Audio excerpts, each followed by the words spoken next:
We just sold a property, and that was a part-time teacher's property. Part-time. Today, you had to be a CEO of a company making $500,000 a year in order to afford that.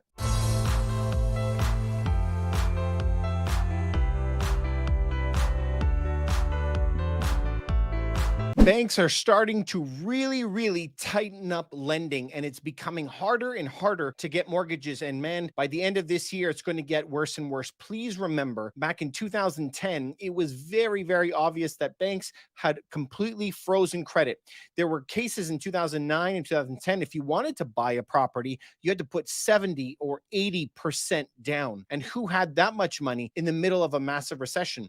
So we're dealing with not only right now national sovereign debt crisis, we're also having massive problems with the banks. And so as the banks are getting more in trouble, in Canada, the Office of the Superintendent of Financial Institutions, they upped the amount to 3% instead of 1% of what they had to hold in reserves. So that's just in case mortgages fell apart, they have money stacked aside on the side to help pay it out.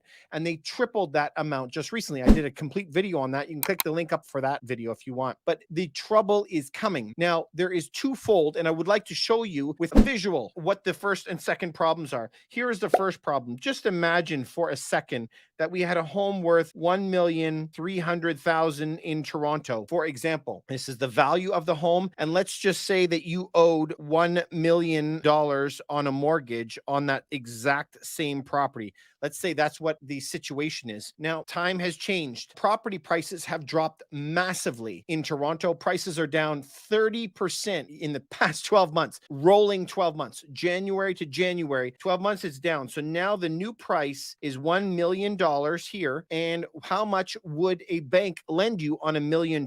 I can tell you that the bank is willing to lend you $800,000. So this would be here in January of 2022. This year is January 23. There is your difference. So this is what happens to you when things are coming down. Now in Canada, we don't have 30-year fixed rate mortgages like we do in the United States. In Canada, the majority of people, 5 years is what they have if they chose fixed. The majority go to variable. So then they're in more and more trouble. So this is what happens when you go to the bank. So say that this was your situation up here, that it was 1.3 million and you owed $1 million on it. Now, because home prices have collapsed so badly, now all of a sudden, when it comes time for you to remortgage your property or something, let's say that this is the situation that you're in right now. This is all that the bank will lend you is 800,000. So what the bank will tell you is what is the difference between these two, 800 and $1 million. That 800 and $1 million, they're going to make you come up with that $200,000 just to continue with that mortgage. They could force you to come up with that 200 grand or put you into foreclosure. Big problem.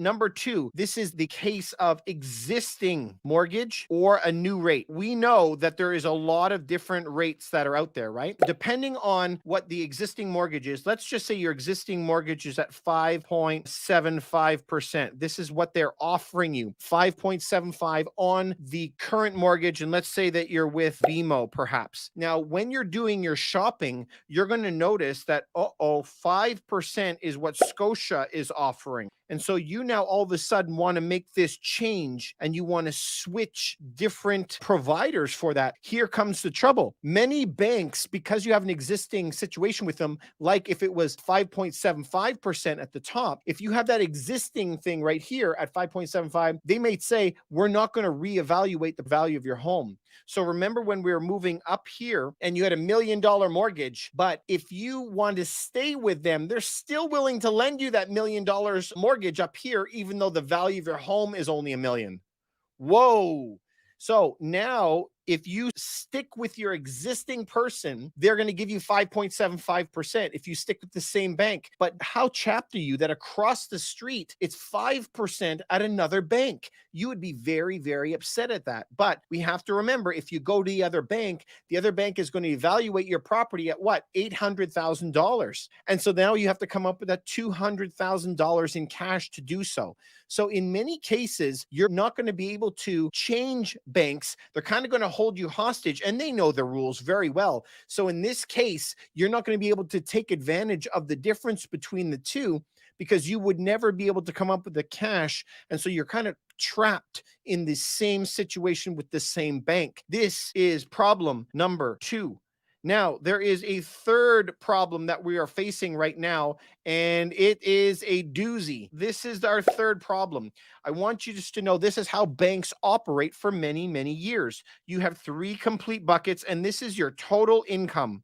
And it's always been the same. They want you to spend 1/3 of your money on your home. They want you to spend 1/3 on taxes. And the last third, so these are all 1/3, and the last third all is food, gas, and all the other things. So if this is the case, this is the way that the banks have operated. If you rent something, they normally ask for 36 times the rent for your year. In New York, for example, it's 40 times rent, but that roughly comes out to 1/3. That's what they want, 1/3 of the value of your property. But your taxes are never going down. Your taxes are not the thing here that's going to give. It is how much the banks will be willing to lend you. And they're going to be breaking something that they've been doing for decades. And it's basically this right here, where you get 1/3 of the value of your home. So let's take it down to what is happening today. I'm going to write it in bigger squares. So this last box right here, which is taxes, that's 33%. I'd like to ask you, is that going to change at all? If it's going to change, it's going to go up. You're not going to get less taxes.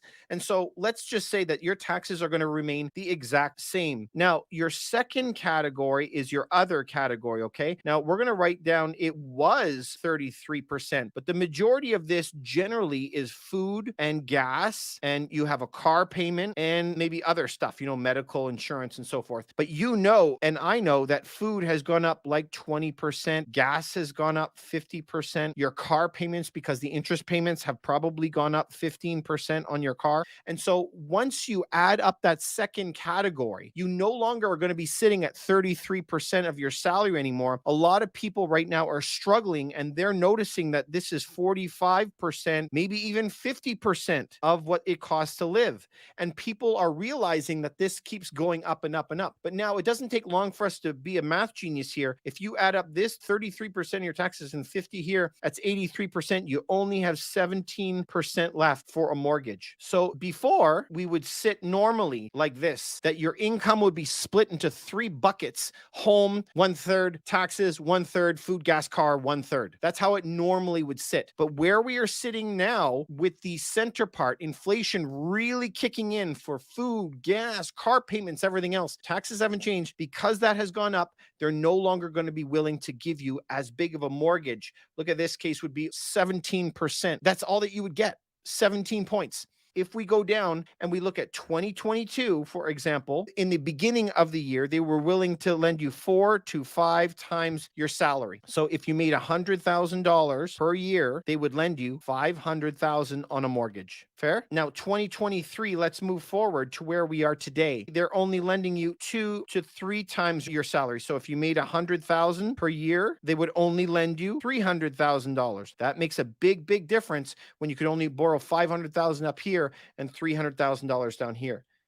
So that is a massive, massive drop. But as you saw in the example when we were here, because of food and car and gas prices moving up and up and up, we're looking now to 2024 moving forward, where we might only be 1 to 2 times your salary. So if you could only get $200,000 salary at the end of 2023 or 2024, look at the difference, because you could have had $500,000 right here last year. And by the end of this year, you may only be qualifying for $200,000 of purchases. And this comes down to the big changes that we're seeing in the mortgage industry. We just sold a property, and that was a part-time teacher's property.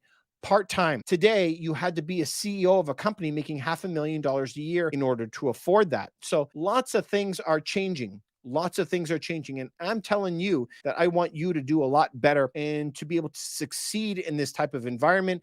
I'm worried for people. I'm very, very worried. Now, these are the dangers that I'm seeing. I'm wondering if you're seeing them in the market too. If you know anyone who's coming up to refinance, send them this video. And if I gave you any value, consider subscribing. I'd really appreciate it. I'll talk to you soon.